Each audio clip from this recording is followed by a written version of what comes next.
Hello everyone, okay, this is video number 35 and it is on G's posting here on the thread, and what we had here was the screenshot that goes with this. Okay, so it's on trade exit and true compounding. I just want to go through that and talk about it.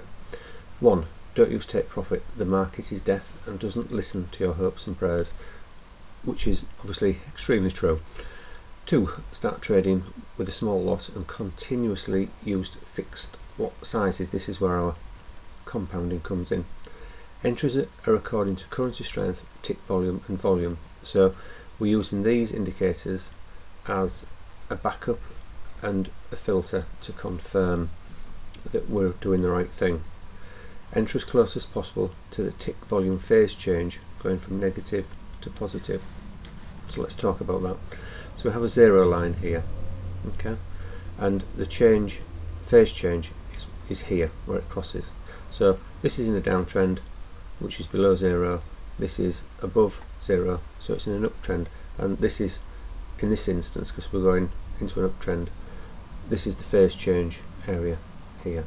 So the red bars on this indicator below zero, a downtrend. In the blues are either a pullback or a changing trend, and the opposite is true for above zero.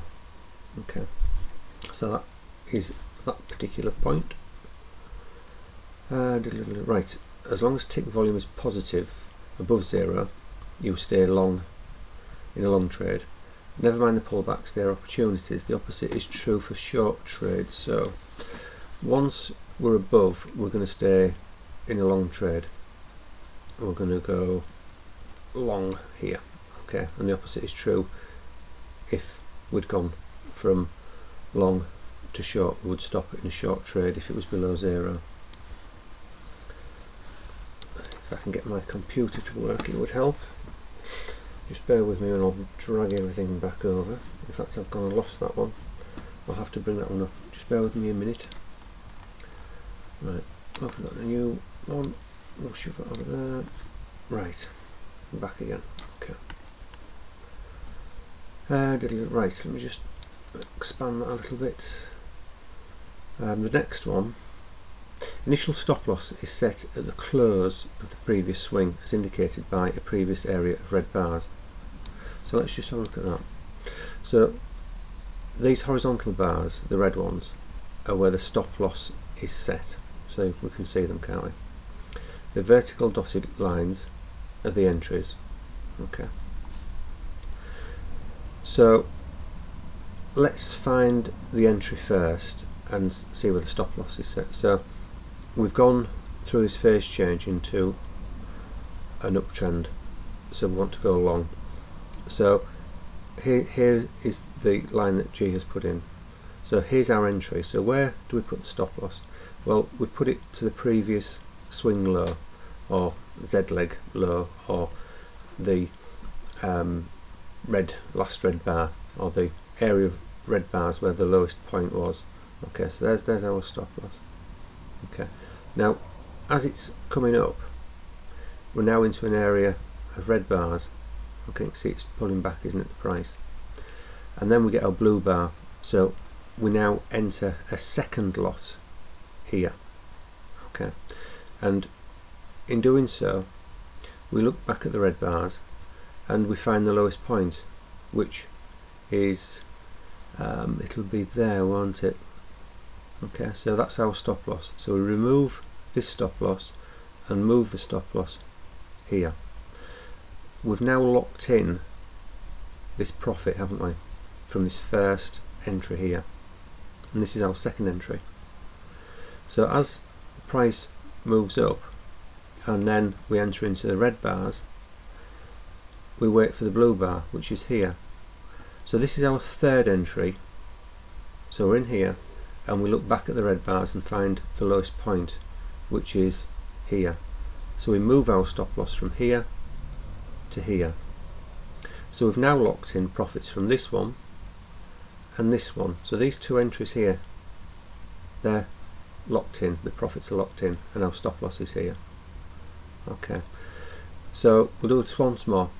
So price moves along, we're into a red bar area here, and we've got a blue bar.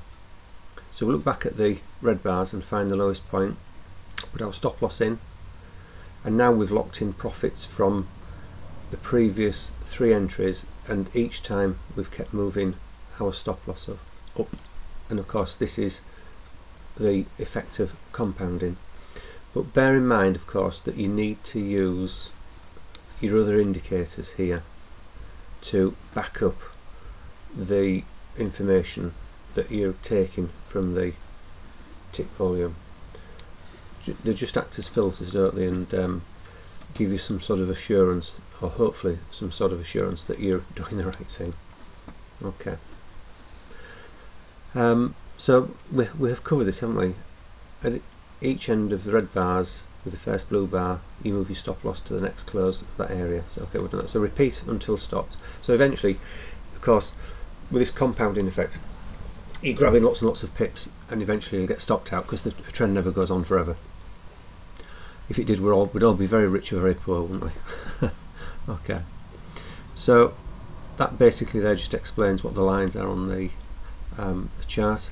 This one is more than 180 pips, but the revenue profit is much higher and can still continue.